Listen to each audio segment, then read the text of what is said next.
Salut, dans cette vidéo on va construire un clavier mécanique ergonomique. Le monde des claviers mécaniques c'est un truc assez marrant, il y a des gens qui font des touches de clavier personnalisées et qui les vendent 50 $ unité, des gens qui construisent des claviers à 1000 $, ou encore, et c'est ce qui va nous intéresser, des gens qui designent des claviers et qui mettent les plans à disposition du public gratuitement. Ok, donc pourquoi est-ce que je veux un clavier mécanique ergonomique? Ça c'est le clavier que j'utilise actuellement et j'ai 3 problèmes avec. Le premier problème, c'est que en essayant de taper correctement dessus, donc avec mes 10 doigts, je dois positionner mon poignet droit à un angle un peu bizarre, et c'est pas très confortable, voire même douloureux après quelques heures.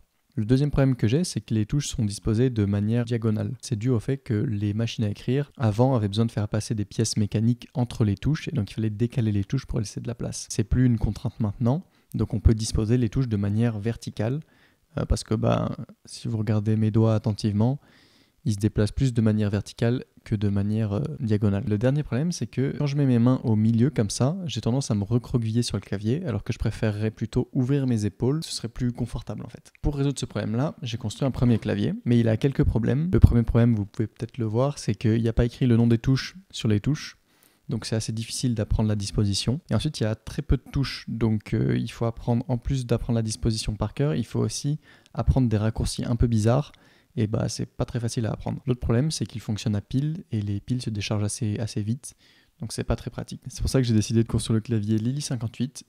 Je vais vous présenter la liste des ingrédients, et on va pouvoir construire ça. Pour commencer, on a les circuits imprimés, les sockets. Donc les sockets, c'est ce qui va nous permettre en fait de changer les touches du clavier si on a besoin. C'est une petite pièce comme ça, et les touches vont venir se connecter dessus. Comme ceci. Et donc on pourra les changer si jamais les touches sont défectueuses. Mais aussi, un autre truc à savoir sur le monde des claviers mécaniques, c'est qu'il y a des centaines de types de touches qui ont un ressenti un petit peu différent. Et donc, si on veut pouvoir les changer, c'est pas mal d'avoir des sockets. Ensuite, on a les microcontrôleurs. On a un Arduino Pro Micro, comme dans la dernière vidéo du Stream Deck, et un Elite Pro C. C'est la même chose qu'un Arduino Pro Micro, sauf qu'au lieu d'avoir un port micro USB, il y a un port USB-C qui est vachement plus durable. Hop. On a aussi pas mal de touches de clavier et des diodes. La raison pour laquelle on utilise des diodes, c'est qu'on va faire une sorte de matrice avec les touches du clavier. Une limitation des microcontrôleurs qu'on utilise, c'est qu'ils ont un nombre restreint d'entrées et on veut avoir plus de touches qu'ils n'ont d'entrées. Donc ce qu'on fait, c'est qu'on dispose les touches en matrice. Donc là, vous voyez mes 4 touches, ici, là, là et là. Et donc en fonction de la touche qu'on presse, on va activer la colonne 1 ou la colonne 2, et la ligne 1 ou la ligne 2. Donc ce qui va se passer, c'est qu'avec 4 entrées sur mon microcontrôleur, je vais pouvoir avoir plus que 4 touches. Là, j'en ai mis que 4, mais sinon, on pourrait mettre autant de lignes et de colonnes qu'on veut. Et donc, vous allez me dire, mais pourquoi on utilise des diodes? Du coup, on utilise des diodes parce que, supposons que je presse cette touche-là, et on veut que ça active l'entrée colonne 1 et l'entrée ligne 2. Et donc, ce qu'on va faire, c'est qu'on va mettre une diode, par exemple, ici. Et donc ça va empêcher le courant de passer comme ça, tac, et de remonter à ligne 1 et d'activer colonne 1, ligne 1 et ligne 2. Là, on ne saurait plus quelle touche on a pressée. Et donc on rajoute des diodes pour que le courant puisse se déplacer d'une manière particulière et activer les bonnes lignes et les bonnes colonnes. Ou en tout cas, c'est ce que j'ai compris. Donc voilà, maintenant qu'on a tous les ingrédients, on va pouvoir construire le clavier.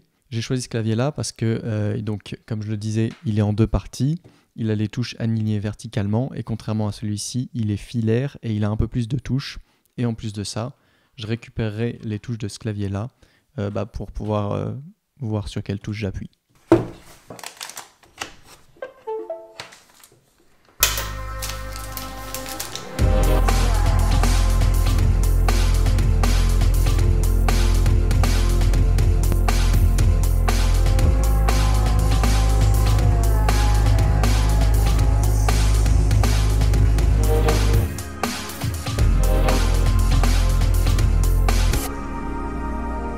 Ok, c'est terminé, on va pouvoir passer au test.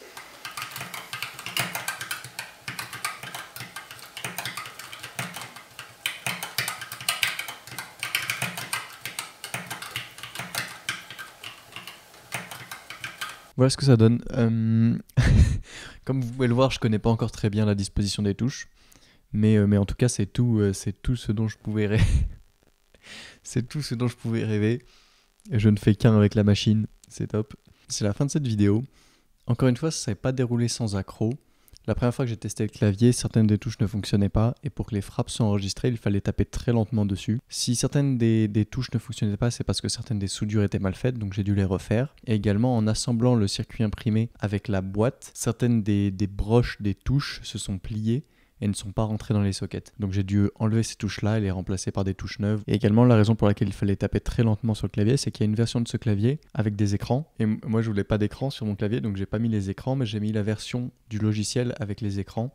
Et donc ça posait des problèmes, il fallait réinstaller le firmware sur les microcontrôleurs.